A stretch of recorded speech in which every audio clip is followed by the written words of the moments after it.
অনেকেই আছে ফোন দেয়, যে বললেন যেমন যে পার্সোনাল টাইম স্পেন্ড, এটা তো ভাই সম্ভব না, আমরা মুসলমান, আমাদের মরতে হবে, তাই না? যদি কেউ ভালোবাসে বিয়ে করে তখন টাইম স্পেন্ড না, তখন সারা জীবনই তার টাইম তাকে দিব। যতবার চাবে ততবারই। আসলে না, ওইটা পার্সোনাল বিষয়, ওইটা বাদ। তো আচ্ছা, তো এখন ব্যাপারটা হলো কি যে আবার বললেন যে ফোন দিয়ে আজে বাজে কথা বলে, এইটা কি বলে? আছে না অনেকে যে একটা মেয়ে মানুষের নাম্বার পাইছি একটু ফোন দেই, টাইম পাস করি, একটু মজা নেই, আছে তো ভাই এরকম দুনিয়ায়। কারণ একটা মেয়ে মানুষ থাকি তো ঢাকার শহরে, কাজ করে খাইছি তো, তাহলে এই, এখন এখন আপনি কি করেন, এখন থাকেন কোথায়? এখন থাকি আমি ঢাকাতে। ঢাকা? ঢাকা কোথায় থাকেন? ঢাকা মতিঝিল থাকি। মতিঝিলে কি করেন ওখানে?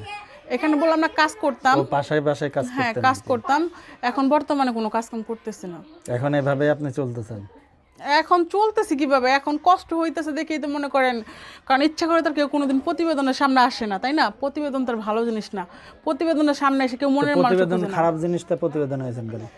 কারণ ভাই মনের মানুষ তার চাইলে এরকম ভাবে পাওয়া যায় না, আর আমার তো গার্জিয়ানও নাই যে আমাকে দেখে শুনা যে আমাকে বিয়ে শাদী দিবে, আর বাচ্চা সহকারে তো সবাই নিতে রাজি হয় না। প্রতিবেদন করছি, যদি কারো দয়া হয়। এখানে তো অনেক মানুষ আপনার ফোন দেবে, তাইলে হাজার হাজার লাখ লাখ মানুষ ফোন দেবে। হাজার হাজার মানুষের তার হইতে পারবো না, যে কোনো একজনের হইতে পারবো। অবশ্যই আমার কথার সাথে তার কথা বললে, মনের মতো মন পাইলে আমি একজনেরই হমু, তাই না?